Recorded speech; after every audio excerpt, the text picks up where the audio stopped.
Hey everybody, what's up and welcome back to today's video guys. And today guys, I'm going to go ahead and be showing you how to go ahead and restart a workout on ladder.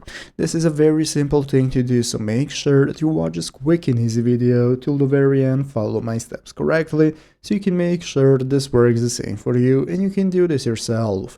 But yeah guys, so let's get straight into it. So the first thing we want to do is to go ahead and open up the official ladder application if you have not already. So if you do not already have it downloaded, what you want to do is go ahead and open up the App Store on your mobile phone, open up the App Store, search for ladder, find the application and install it.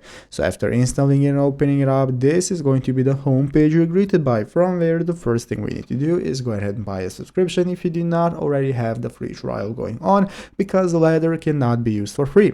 So once you've done that, we can get started with using it. From here in the bottom right corner, you can select your team that you want to be a part of and that you want to try its workouts out, and from here you can get started with the workouts. So here you can view your weekly plan and get started choosing what workout you want to do. And basically what we're going to do to be able to restart a workout is navigate to the specific series in your team feed, and typically it's going to be marked as reset to go ahead and be able to reset if you have already done that workout. So here you're going to select what you've already done by taking a look at your plan and then clicking a reset week to refocus, and this is going to enable you to restart a workout that you can later on do as well again if you have already done it in some previous era of time. If you want new workouts or teams, you can just choose them from the team section right here, and that's how it's done.